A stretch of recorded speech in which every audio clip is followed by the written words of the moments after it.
This is God Lily here. How you doing, sister? Hi, and this is James, my neighbor, and he's from New York, and he is thinking about leaving us and going back to New York. Oh, Texas. Yeah, Houston. Okay. So why is that, James? Talk to us. Well, I want to be near the country, but have a city atmosphere. Something a little bit more faster than Colorado. And it's just been in my mind to move down there. Since I was a kid, I always wanted to see Texas. Well, who's in Texas? Did you have my relatives? uncle? Oh, your uncle's in Texas. Okay, so have you talked to him lately? Yeah, I've talked to a lot of friends from there. I had a lot of old friends that went to school in Texas. And I just always wanted to see it. I like the South. I was born in New York, but I have a lot of Southern ways. Oh, okay. We're going to take a New Year's toast to everybody to 2012. This is godlili44. God Lily Nation Speaks. And we're taking a toast that we're going to have success in 2012. Success to you, brother, for 2012. You too, sister. And we're going to let you do a shout out. I'm going to put mine here. Because all that moving over there, yours is close. That's cool. Okay. But we're going to let you do a shout out to your mother and father or people everywhere. Do a shout out so that they can go online and see you. I want to say what's up to my sister in Newburgh, New York, Sandra, my niece Tracy, my boy Capra, and Virginia. Man, I got so many people. Yeah, so? Yeah. Yeah. Is your mom still alive? No, she passed away in 97. Okay, mine too. Mine was in 99. Passed away. But anyway, I gave her a tribute this year because I put her online, her funeral, and everybody when she passed away, and just so that we can remember her, the goodness of her. Honor the ancestors. Yeah. So this is my God Lily Nation. Good morning, Nation. I love you. Thank you for tuning in to me. And this is one of the brothers here. He's really deep. He believes in a lot of spiritual things that I believe in, and some things that I'm not even aware of yet. He's aware of. And that's how I like to roll. I like to deal with people that know things that I may not even know, and we put our pieces together and make a whole. Yeah, we're down here to gather knowledge, as much knowledge as we can, right, to get to the next level. Yeah. And when he was feeling kind of depressed today and down, and that's what gods are about. If one of our sisters and brothers is not feeling, is being beat down in the system, in the world, then we're supposed to pick each other up and love each other. And I can truly say, my brother, that when I had needed you, you was always here for me. I can say that you didn't even rub my feet before for me when I was sick and stuff, and made sure I ate before and cooked for me. Yeah, I can't say that. God people don't do that for each other, and we do. Yeah. Yeah, we have to be there for each other. We have to keep our humanity in these crazy times and our apathy for each other, you know. And that's something we don't have is apathy, you know, and charity, you know. We can't feel what the other person going through. That's what apathy means if people don't know. And charity is love. I think some men are kind of scared because society always tells us we have to be hard. You gotta be hard. You gotta stand up straight. You gotta, you need a break. And then they show you love hurts. All the time. Every time you love somebody, always supposed to hurt you. Remember that? Yeah. But really, actually, love is not pain. Because if you love a person, you're going to let that person be free. You don't expect something from that person and you shouldn't. It's totally unselfish. So that you won't be loved. You won't be hurt then. Yeah. And people don't understand why I let my ex do whatever, and I still love him and still treat him, with respect as he wants, And they think that I don't love. They think you don't love if you ain't acting a fool because they doing something that they want to do. Yeah. If you really love a person, you let them do what they want to do. You support them. In fact, you support them. Even if it hurts you, though. What about it? Think about it. This is personal. Like men that have to have more than one woman. Like my ex, he likes to I don't care how much sex I give him, he gonna have to to pleasure himself by looking at somebody on television. Not rated X. A news lady. Or 3 is company. I'm serious. That's I'm wild. serious. That was wild. But I saw on Dr. Oz that this man that was getting ready to get married wanted his woman to his fiance to know that he pleasured himself that much. Some men do that. And so that's what I didn't understand, and I thought it was bad, and that's why I disliked him being married to him when I found out I couldn't please you that much. And then I see it's normal because a lot of men it's like highly sex. And that's what I'm saying. I'm a God, but I couldn't accept that with him, and that's why I had to learn to accept that with him. And if he, I accept him now like that. Yeah, because that's what he is. And so now we joke about it. If I see him, we still don't live together, but if I see him, I joke about it. His women, he know them by name, the news ladies. Well, for me, one of y'all is a lot. So one of y'all is a lot. Learning her ways and. So what you saying? You looking for one particularly lady? Yeah. But what do you think you want from her?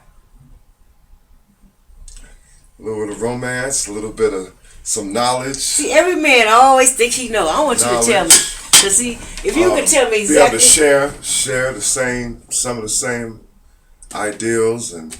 Like what? I'm smoking. I know you can't smoke, but I'm smoking. Okay? I'm smoking my meds.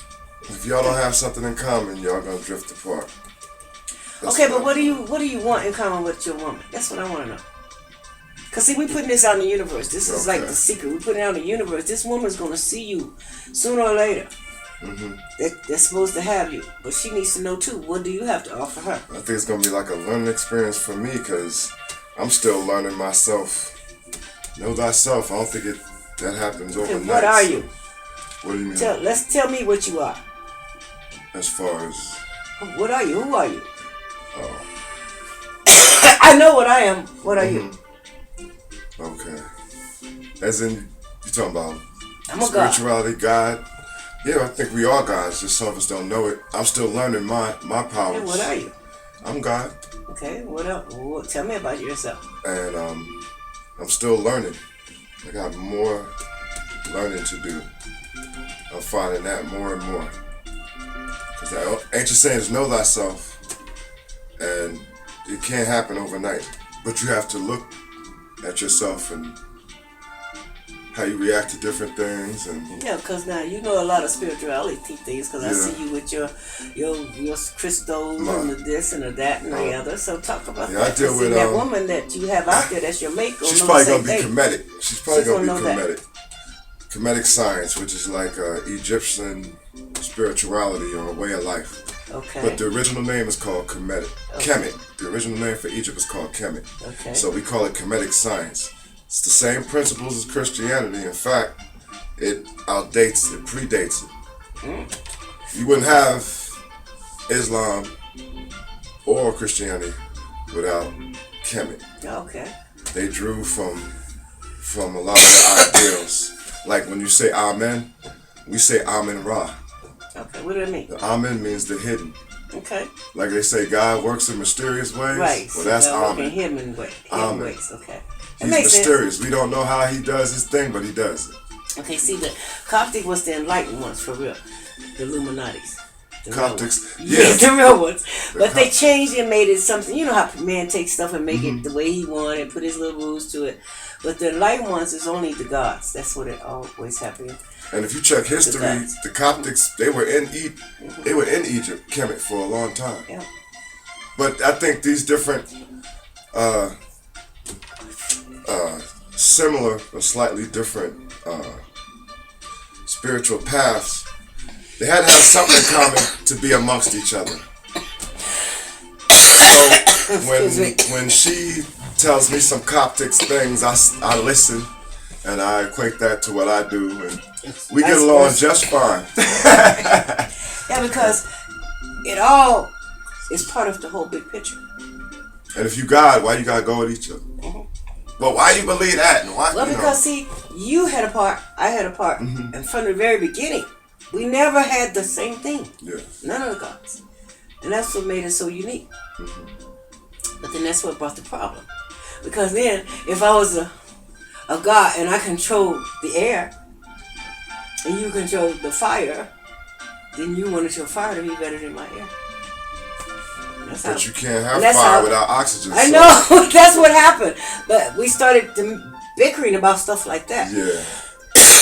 When the real creator, the author of the universe, made it that everything had to have each other for it to work. Yep. It all works together. Well, I had my sister-in-law, Jehovah's Witness, to tell me that if God created evil, she wouldn't serve that God. I said, but if a God that didn't create evil and didn't let you have a choice, then I wouldn't want to serve that God. You understand what I'm saying? So we're debating on... You can't know one without the other. Right. So I said a God that created evil and the good, that you had a choice for real, a real choice, because if you didn't create evil, you had no choice. You understand? You couldn't even know good without evil and good and evil without good, if there wasn't both. How could you know the difference? There is no difference. Yeah. If it was just good, like where Adam and Eve was in the beginning, they knew no good and evil.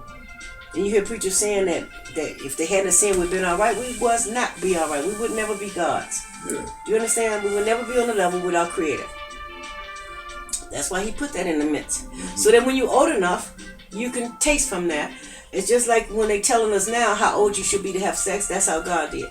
Because when they took from the tree, they learned how to have sex, because that's what the serpent taught them. Taught them sex. You see. So, if that hadn't happened, then like in the 3rd chapter of Genesis, He said, oh, man has become as one of us. Now he's a God to know good and evil. God's the only difference is you know good and evil. And you controlling your thoughts, and you creating your world, and you are creating the world that you in with your mind. That's it. So I think that's 10 minutes, I bet you. So we're gonna that was really deep, but what is the name of that you I do it?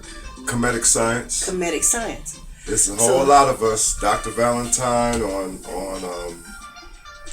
and I bet you on there's YouTube. A nice little lady out there for you. It's a gang of us. That's wonderful. Yeah. Wonderful. Let's toast to this the newfound, let the inside out, so God can send you that mate, that person to talk to you on your level. God bless you. You too, sister. All right.